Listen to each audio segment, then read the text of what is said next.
the yarder basically is built for transporting wood over longer distances. So if you're in really bad terrain, you're in really bad areas, and it's really hard to transport the wood using a skidder or a forwarder, you can use this line crane setup with the grapple on it in order to transport lumber over long distances. So we're going to go take a little look down here. As you can see, I kind of went and made this little mess for us with the buncher. So there's lots of logs laying all over the place. So let's pretend we couldn't get a skidder in here. We couldn't get a forwarder. Let's pretend this is just really rough terrain and really cliffy, and we just wanted to get it back to the landing really easy. So I went through with the buncher, and I've made these little bunch piles. They're kind of messy and all over the place, but I figured that'd be a good start for getting things going. So with this yarder and the new version compared to the old versions, there's a new way to set it up. So first things first, when you're using the yarder, you want to put yourself in a position where you're facing towards the wood. So basically, make sure that this is pointing out directly towards where you want to go. So I get in the machine. You have multiple camera angles. You have the outside angle, you have the cab from view, and then you have the crane cam, which basically follows the grapple out to the bush. So again, you want to make sure that you're kind of aimed in line with where your wood is out there. So as you can see, we're pretty much dead on center with where we want to be. We want to make sure that we find a nice area that's kind of flat. So obviously this is very flat. You can do sort of some degrees of angle, but you want to keep it as flat as possible, as that'll give you the best performance while you're yarding. So this new system that I have set up, there's this little tail locked on the back of this machine, which is basically just this little square. So this little tail locking system holds this machine to the ground, but you need to actually get it set up so that it is held to the ground. And the way you do that, so if you hit Shift and P, as in Peter on your keyboard, it'll bring up the buy menu. Now, the very first thing that pops up is the sheds.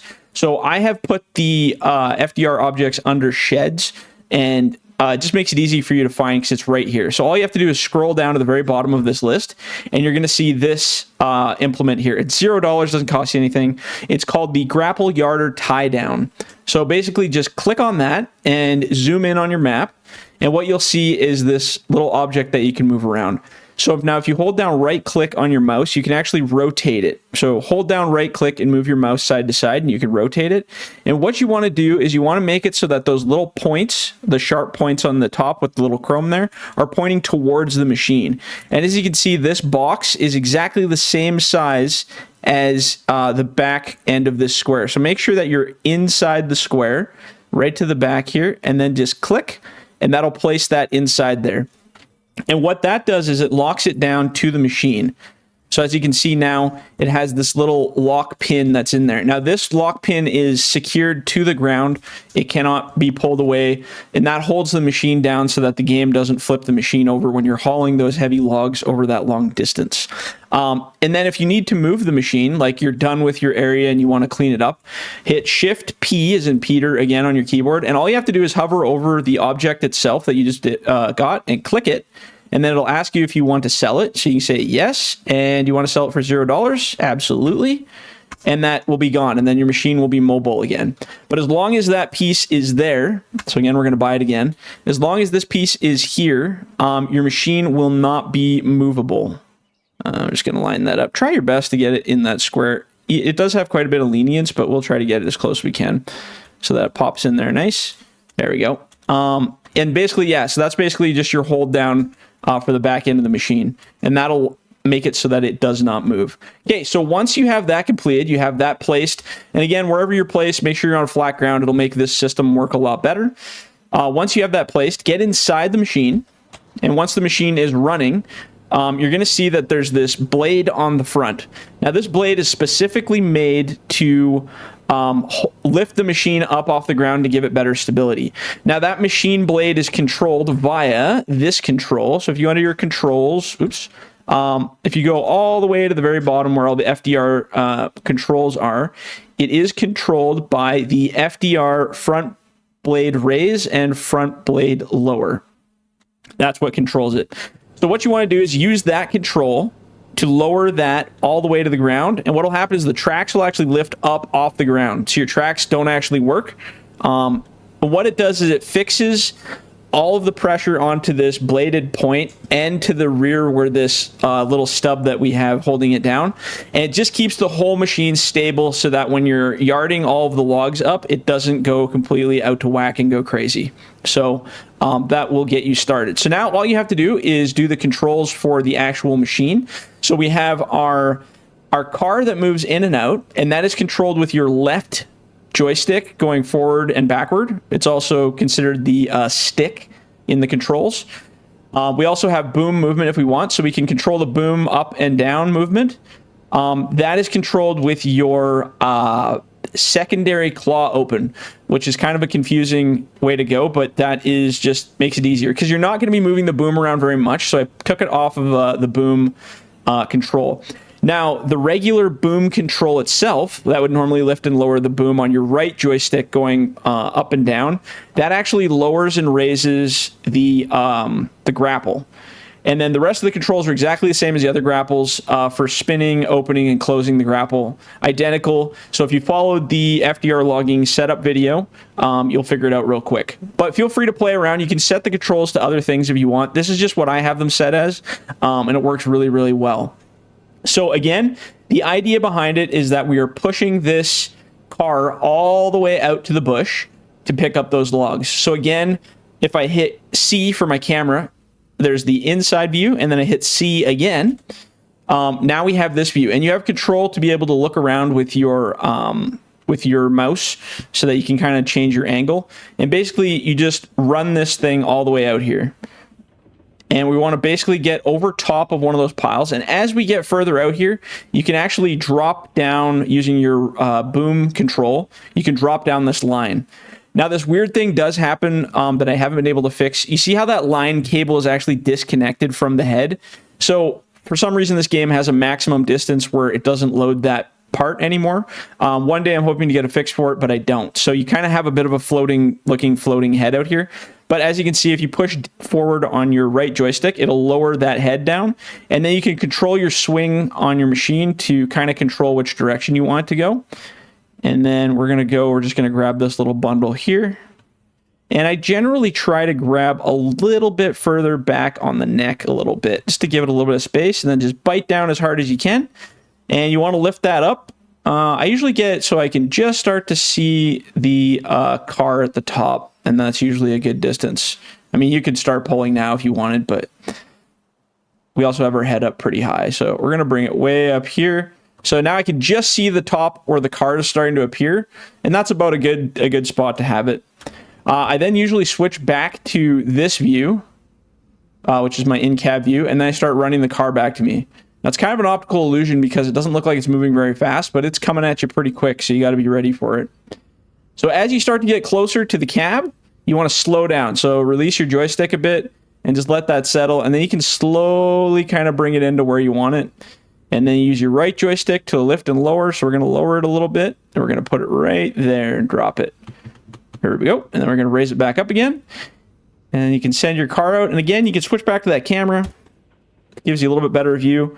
And then at a certain distance here, that line is just going to disconnect from the head and just be floating in the air because it just does that sometimes. Don't know why I can't fix that. So again, this isn't 100% realistic to a real yarder because normally there's different tie down points and stuff, but because of the limitations of this game, this gives you kind of a fun experience. It's almost like your own little personal claw game while you're going into these piles, but effectively it's been working really well. Ooh, that's kind of a big grab, but we're going to try it. Can we lift that? Ooh. So if you feel like you're not getting any lift off of it, it's probably got too many logs because they're very heavy logs, these ones. So we're going to actually unhook that, and we're going to lift a little bit less. You might be able to get it if you really hammer down on it. But so yeah, if you got like really hefty logs, just try to cut it down a bit and do less of them. Again, I picked the heaviest pile here, but this is good practice. So let's see if we can get that. Whoa, just thinking about it. I think we got him. Oh, I think what's going on is this other one on the left here is very hefty. You know what? Let's go for a back pile. I think because when I was bunching, I kind of threw them on top of each other in a tangled mess. So let's go grab. Another thing you can do is you can actually kind of arrange where your where your piles are. So you can pick up a little pile, move it over. Now, as you get further away from where your machine is, as you're operating here, you're going to notice it's really sensitive. So you have to move really, really, really, really carefully and really, really slow. So we're kind of just shifting stuff around here. And it gets a little bit more bobbly and a little bit more flopping around as you get further away, because that's just physics. The further you get from the point, the more insane it's going to feel. But like I said, we're operating at such a distance here. It's like having your own little, like I said, it's like having your own little claw machine. So I'm just kind of getting these together so I could potentially do a nice pull here.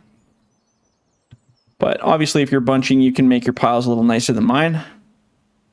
And again, we lift it up. I'm just going to switch back to this cab view because I can actually see it from here, what's going on. And your machine's going to shuffle around a little because you can watch it your toe point. So as I pull it, you'll see this guy moves around a little bit because I gave it some flexibility so that it has a little bit of movement.